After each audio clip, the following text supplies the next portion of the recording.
2월 7일 수요일입니다. 계속해서 눈과 비가 뒤섞여 내리고 있습니다. 추운 듯 하면서도 따뜻한 것 같고 이럴 때 감기 걸리지 않도록 각별히 조심하시기 바랍니다. 함께 묵상할 말씀은요, 마가복음 12장 35절에서 44절입니다. 예수께서 성전에서 가르치실세 대답하여 이르시되 어찌하여 서기관들이 그리스도를 다윗의 자손이라 하느냐.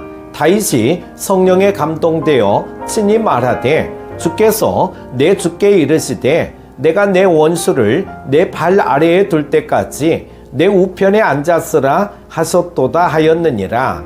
다윗이 그리스도를 주라 하였은즉 어찌 그의 자손이 되겠느냐 하시니 많은 사람들이 즐겁게 듣더라. 예수께서 가르치실 때에 이르시되 긴 옷을 입고 다니는 것과 시장에서 문안받는 것과 회당의 높은 자리와 잔치의 윗자리를 원하는 서기관들을 삼가라.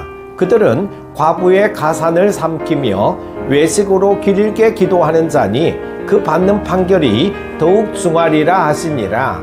예수께서 헌금함을 대하여 앉으사 무리가 어떻게 헌금함에 돈 넣는가를 보실세 여러 부자는 많이 넣는데 한 가난한 과부는 와서 2렙돈 곧 한 고드란트를 넣는지라. 예수께서 제자들을 불러다가 이르시되 내가 진실로 너희에게 이르노니 이 가난한 과부는 헌금함에 넣는 모든 사람보다 많이 넣었도다. 그들은 다 그 풍족한 중에서 넣었거니와 이 과부는 그 가난한 중에서 자기의 모든 소유 곧 생활비 전부를 넣었느니라 하시니라. 아멘.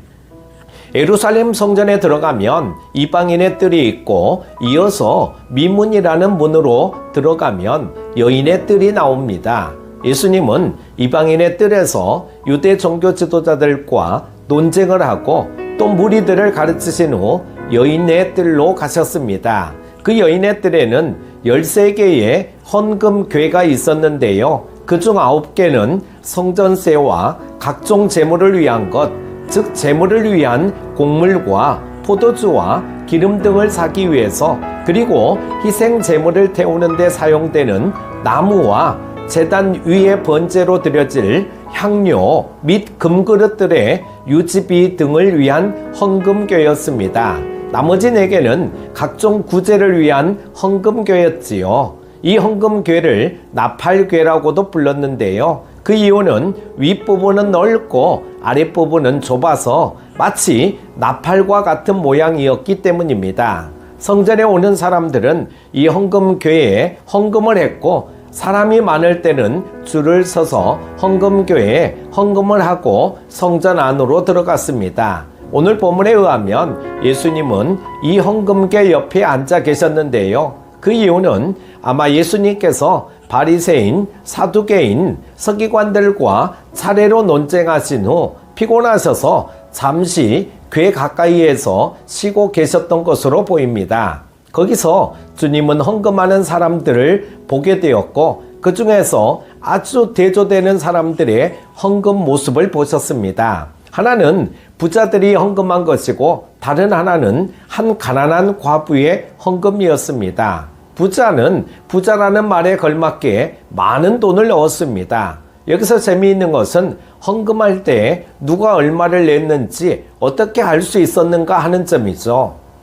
헌금하는 사람들의 헌금 액수를 알 수 있었던 이유는 일설에 의하면 헌금궤를 관리하는 사람이 헌금 바치는 것을 보거나 직접 받아 자신이 대신 궤에 넣으면서 바치는 자에게 그 액수를 공개했기 때문이라고 합니다. 또 다른 설은 그 헌금궤에 돈을 넣을 때 걸리는 시간과 떨어질 때 나는 소리 때문에 어느 정도인지를 짐작할 수 있었다는 것입니다. 아무튼 누가 얼마를 헌금했는지가 공개된 것은 분명합니다. 그렇게 헌금 액수가 공개되면 많은 돈을 헌금한 사람은 어깨를 으쓱하면서 거만하게 자리를 떴을 것입니다. 그런데 그때 한 가난한 과부는 아주 적은 금액을 헌금궤에 넣었습니다. 왜냐하면 남편 없이 홀로 사는 과부는 당시 사회에서는 경제력이 전혀 없는 절대 빈곤층이었기 때문입니다.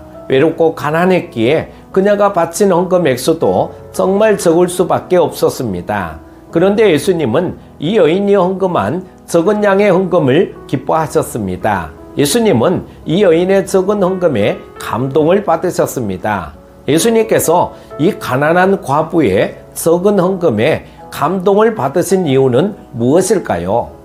가난한 과부는 겉으로 드러난 액수보다 그녀의 중심이 주님을 감동케 했습니다. 도대체 과부는 얼마의 헌금을 했길래 주님으로부터 칭찬을 받았을까요? 42절에 보면은요, 2렙돈, 곧 한 고드란트라고 했습니다. 렙돈이란 헬라인들의 화폐 단위이고 고드란트란 로마 사람들의 화폐 단위입니다. 렙돈과 고드란트는 두 나라의 가장 작은 단위의 동전을 말합니다.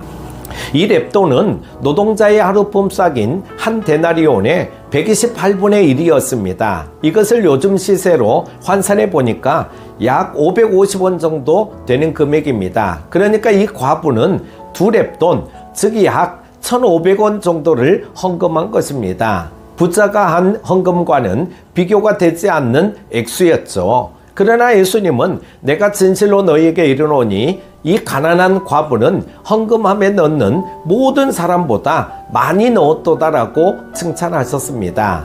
예수님이 과부의 헌금을 칭찬한 것은 당시 사람들에게는 충격이었습니다. 왜냐하면 그녀의 헌금은 칭찬하기에는 너무나 적은 금액이기 때문입니다. 그런데도 예수님께서 그녀의 헌금을 칭찬하신 이유는 무엇입니까? 절대적으로 적게 한 과부의 헌금이 가장 많이 한 헌금이라고요. 키에르 케고르는 말했습니다. 세상은 부자가 가장 많이 내놓았다고 말한다. 세상은 돈만을 생각하기 때문에.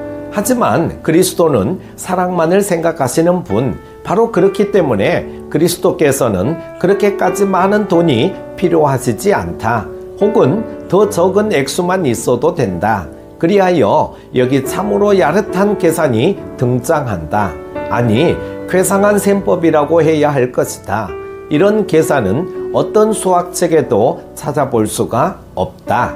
이것이 하나님의 셈법입니다. 그렇지만 여러분, 이 가난한 과부가 다른 사람보다 더 많이 드린 것은 액수가 아니었습니다. 그가 다른 사람들보다 많이 내었다고 하신 이유는 다른 사람들은 자신이 가진 것 중에 일부, 그것도 아주 적은 일부였지만 이 가난한 과부는 자신의 전 재산이자 생활비 전부인 2렙돈을 드렸기 때문입니다. 그래서 주님은 그녀가 어느 누구보다 많이 드린 것이라고 칭찬하신 것입니다. 사랑하는 교태가족 여러분, 예수님께서 이 가난한 과부를 칭찬하신 것은 그녀의 중심 때문이었습니다. 예수님은 내 보물이 있는 곳에 내 마음도 있다고 하셨죠. 즉 자신이 가장 중요하게 가치 있게 여기는 것에 그 사람의 마음이 가 있다는 것입니다. 그렇다면 이 과부의 마음은 어디에 가 있었을까요? 이 과부는 오직 하나님만 바라보고 하나님께 자원하는 마음으로 자신이 가지고 있는 모든 것을 드렸습니다. 여기서 볼 수 있는 이 여인의 보물은 무엇입니까? 돈이 그녀의 보물이 아니었습니다. 그녀의 보물은 주님이었습니다. 그리고 주님께 예배하는 성전이었습니다. 주님과 주님께 드리는 예배를 가장 소중하게 여겼기에 자신의 전부를 드릴 수 있었던 것입니다. 예수님은 바로 이 중심을 보셨죠. 그 중심이 세상에서 가장 위대하신 하나님과 하나님을 향한 헌신으로 가득 차 있었기에 그녀는 하나님께 가장 많이 드린 여인이 된 것입니다. 반면에 바로 앞부분에 어떤 내용이 있는지 아십니까? 예수께서 가르치실 때에 이르시되 긴 옷을 입고 다니는 것과 시장에서 문안받는 것과 회당의 높은 자리와 잔치의 윗자리를 원하는 서기관들을 삼가라. 그들은 과부의 가산을 삼키며 외식으로 길게 기도하는 자니 그 받는 판결이 더욱 중하리라 하시니라. 서기관들은 대부분 바리새인들입니다. 그들의 것은 정말 화려했고 무엇보다 경건했습니다. 정말 하나님과 사람 앞에서 본보기가 될 만한 사람들이었습니다. 그러나 주님은 그들의 중심에 대해 뭐라고 지적하십니까? 자신의 이익을 위해서 과부의 재산을 삼키는 자들이며 겉으로 길게 기도할지라도 그 속에는 하나님이 없는 위선자들이라는 것입니다. 결국 과부보다 더 많이 헌금한 사람들은 대부분 규정에 따라 또는 체면치레로 헌금을 했을 뿐이지 그 중심은 하나님과 멀었다는 것입니다. 그러나 과부는 그 중심이 하나님으로 가득 차 있었기에 그 중심으로 인하여 주님을 감동시켰던 것입니다. 여러분도 겉모양이나 헌금 액수가 아니라 중심으로 주님을 늘 감동시키는 삶을 사시기를 주님의 이름으로 축복합니다. 기도합니다. 하나님 아버지, 새 날을 허락하여 주시고 말씀으로 은혜 받게 하여 주심을 감사드립니다. 오늘 이 하루도 먼저 말씀과 기도로 시작하여 싸우니 성령으로 충만하게 하시고 승리하게 하여 주옵소서. 과부의 2렙돈 헌금 말씀을 보면서 우리는 더욱 마음으로 하나님을 사랑하게 하시고 칭찬받는 믿음, 하나님을 감동시키는 믿음의 사람들 다 되게 하여 주옵소서. 오늘 하루도 주께 영광 돌려드리는 귀한 하루 되게 하여 주시기를 원하오며 예수님의 이름으로 기도드립니다. 아멘.